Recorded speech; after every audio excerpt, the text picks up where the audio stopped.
E ali eu demorei 2 dias pra conseguir falar. Tomando coragem. Sofrendo, né?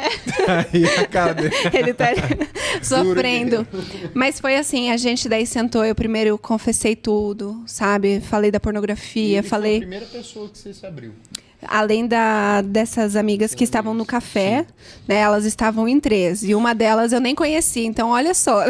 Antes de você concluir isso aí, o que te levou a coragem de confessar pro seu cônjuge? Eu pergunto isso porque a maioria das meninas, não meninas, a maioria das mulheres, e também os homens, a maioria deles não confiam no outro. Pensa assim que se contar, vai expor, vai brigar. Isso, e na verdade, às vezes elas nem estão erradas. Às vezes o cara vai expor mesmo, vai largar, vai ver ela como uma Jezabel, sabe? Sim.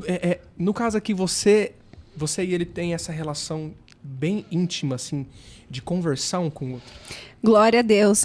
Naquela época a gente não tinha ainda, porque não tinha um ambiente e a gente não vivia aquilo. Sim. Então, assim, mas eu sabia que eu tinha que falar pra ele, porque como que eu ia explicar o meu posicionamento de que eu não ia mais fazer sexo antes de casar, sem contextualizar com tudo isso, que era uma área que eu era sempre assediada, né? A área sexual era o principal ali, né?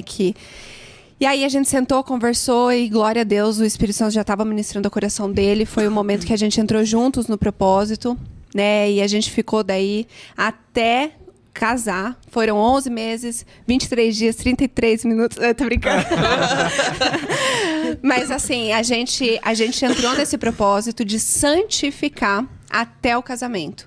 E nisso daí a gente combinou que a gente ia, então, fazer uma limpa. A gente ia confessar os pecados, daí ele já também começou a confessar ali naquela mesma conversa, e a gente começou a confessar, e hoje a gente construiu, glória a Deus, a gente construiu um relacionamento, um ambiente no nosso relacionamento, de confessar, inclusive, tentação para não confessar pecado. Então, assim, tem pecados, que aconteceram quando eu tinha 17 anos, a gente confessa um pro outro. Porque, poxa, a gente é uma só carne agora. Sim. Né? O que não faz sentido eu esconder do meu marido, sendo que ele, né, tá ali, ele vai passar o resto da vida comigo. Então, a gente tem essa cultura e é isso que eu falo, né, para as pessoas. Olha, cria esse ambiente. Se você vê resistência, né, no seu cônjuge, e não é algo fácil de fazer, né? Eu era mais cara de pau, assim, né? Então, eu via que ele não gostava de puxar muito, então eu falava, amor, vamos sentar aqui porque eu preciso confessar. Essa semana um cara me olhou assim na academia e quando eu vi, eu tava olhando de novo e não sei o quê. E aí, quando eu vi na rede social, eu ali tava olhando e não sei o quê. Então, eu puxava o assunto porque isso encorajava a outra pessoa de também falar, poxa, eu também caí nisso, naquilo, olhei pra pessoa, não sei o que, tal. Então, a gente criou esse ambiente e, assim, nos primeiros meses, onde estava muito sensível à questão dos gatilhos, toda semana a gente puxava como que foi essa semana, como tá sendo. Precisa orar por alguma coisa específica? Precisa. Um processo terapêutico, né? Nossa, mas eu acho que vocês se casaram nesse dia. Nesse dia que vocês confessaram um para o outro e resolveram ter esse momento de intimidade, vocês já casaram. Eu acho que já foi escrito nos céus de casar, porque como não tomar a decisão de casar com uma pessoa que você possa contar os seus segredos mais obscuros? Sim. E outra, você acha que ele... Acha não que você contou, né? Porque eu penso assim, masculinidade frágil. O cara, escutar que a mulher observou um outro homem na academia, tem que ser macho. Tem. Não é verdade? É verdade. Não, eu falo isso sem zoeira mesmo. Na verdade, você tem que ser macho. Tipo assim, de você dar a ela esse espaço, dar a ela esse conforto. Tipo assim, pode vir falar comigo.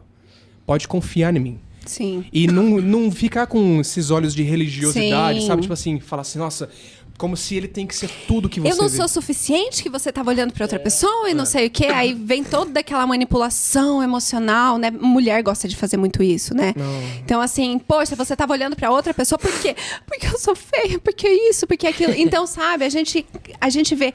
Se na Bíblia fala que a nossa luta não é contra carne e sangue, né? Mas é contra seres espirituais, potestades, principados, os dominadores.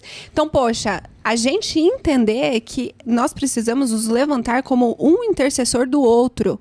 Então, eu até brinco que teve um dia que eu fui na academia com o Geandro, e daí eu reparei, assim, que algumas mulheres ficavam, assim, olhando pra ele. E ele treinando ali. E aí eu comecei, né, na esteira lá, quietinha, né, aquela hora... Eu falei, Senhor, em nome de Jesus, esconde meu marido, né? Cubra ele. Intercessão na esteira, né? Comecei. Não E daí, rasga o véu nesse caso, né? Deixa eu... E daí, eu orando, intercedendo ali, eu falei, Senhor, alcança elas também, porque elas não sabem o que elas estão fazendo, e não sei o que, tal. Aí depois eu fui procurar ele, cadê ele? Eu falei, mas Senhor, você escondeu até de mim não precisa. Não, mas assim, brincando, porque a gente entender que isso daí também é uma luta, é uma batalha espiritual. Né? A gente se levantar um como intercessor do outro, a gente abençoar um ao outro e a gente confessar os pecados, principalmente de moralidade sexual, né, que são vergonhosos, mas a gente precisa ter essa comunicação para a gente fechar todas as portas abertas.